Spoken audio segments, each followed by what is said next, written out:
In this video, we're going to take a look at how Sage now has the capability to find Nash equilibria for normal form games, and also how easy it is to do using cloud.sage math. So the game we're going to look at as an example is called the game of chicken, and what we want to imagine is two players, and they are playing for pride, so to speak, and they have to drive towards a cliff. And what can happen is that one of them can be the first one to chicken out and swerve, leaving the other one to be declared the winner. So they could, of course, both swerve, and if they both swerve, basically nothing really happens. They both get a utility of 0. Or player 2 could be the one that swerves, at which point player 2 loses, gets a utility of -1, and player 1 wins, gets a utility of 1. We can obviously have the symmetric outcome. And finally, what could also happen is that neither of them chickens out. They both keep on driving and drive off the cliff to their fiery deaths. This can be represented as so. The strategies available to the player are to swerve or to go straight. The first player controls which row we're in, and the second player controls which column we're in. And we see the utilities that I just described. Another way to do, and this is called a bimatrix, which is how these things are sometimes studied. And you can also consider just two separate payoff matrices, A and B, where player 1 has utilities in matrix A and player 2 has utilities in matrix B. So I'm not going to show how easy it is to obtain the Nash equilibria for these things in the cloud.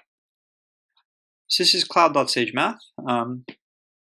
If you haven't used it before, it's a tremendously powerful machine. And so I'm going to create a new project for this video.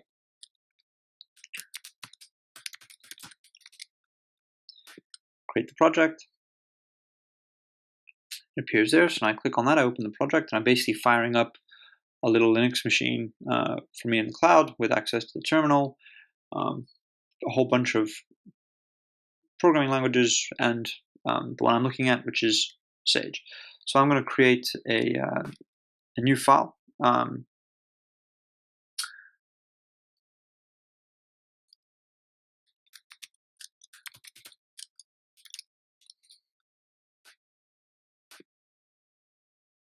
And there we go. We have a game theory demo as a Sage worksheet. So first of all, we need to create the matrices.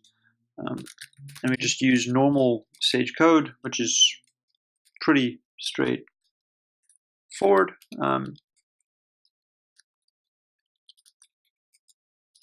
And that's the payoff matrix for player 1. Here's the payoff matrix for player 2.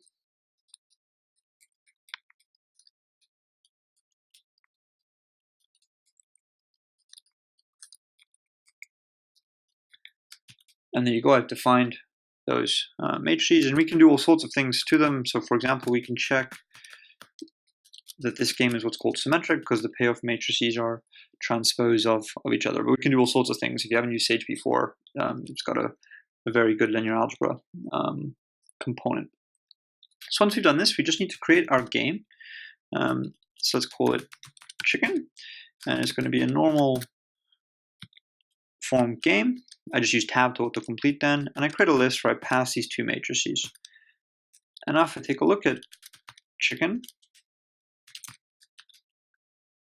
we see it's a normal form game with the following utilities. And so we see if both players use their first strategy, Python indexing, which is what Sage is built on, is Python, use their first strategies and they both get a utility of 0. They both use their second strategies, they get a utility of -10 each, and vice versa. And then we can just obtain the Nash equilibria by going chicken.obtain Nash and running that. And we see that we have 3 Nash equilibria. 2 that are called pure. These are given in terms of the probability distributions over the strategy sets. And so we see that the first player at this equilibria, this Nash equilibria, the first player will always play their second strategy, which is to go straight, and the second player will always swerve. We have a similar one where the opposite happens. And then finally we have this Nash equilibria, where both players almost always swerve, but every now and then one takes an advantage and goes straight. The thing is, this is probabilistic, so every now and then everyone drives off the cliff. And this is a very simple example. Sage, the algorithm in Sage can handle bigger matrices, so I'll just do a very simple example. I'll do the payoff matrix for rock, paper, scissors, lizard, Spock. And now I'm going to create rock, paper, scissors, lizard, Spock as the normal form game. And because this is a zero-sum game, the utilities of the one player is just minus utility of the other. I can just pass a list with a single matrix in it. And now if we go rock, paper, scissors, lizard, Spock, dot obtain Nash, we see that we have everyone should just play completely randomly with equal probability of all of them. So hopefully you've seen how easy it is to just throw a game into Sage and get the Nash equilibria for it. There are various algorithms that can be used if you have Sage on your own machine. You have various options for yourselves. We're furthering the integration with Gambit, which is a Python, which is a piece of software that solves game. It's extensive and has lots of great stuff and has a nice Python API, which makes it very easy to integrate into Sage. And we're constantly looking to add more game theory into Sage. So I hope you found this helpful and useful. And if you have any feedback whatsoever about stuff you'd like to see in Sage with regards to game theory, please get in touch.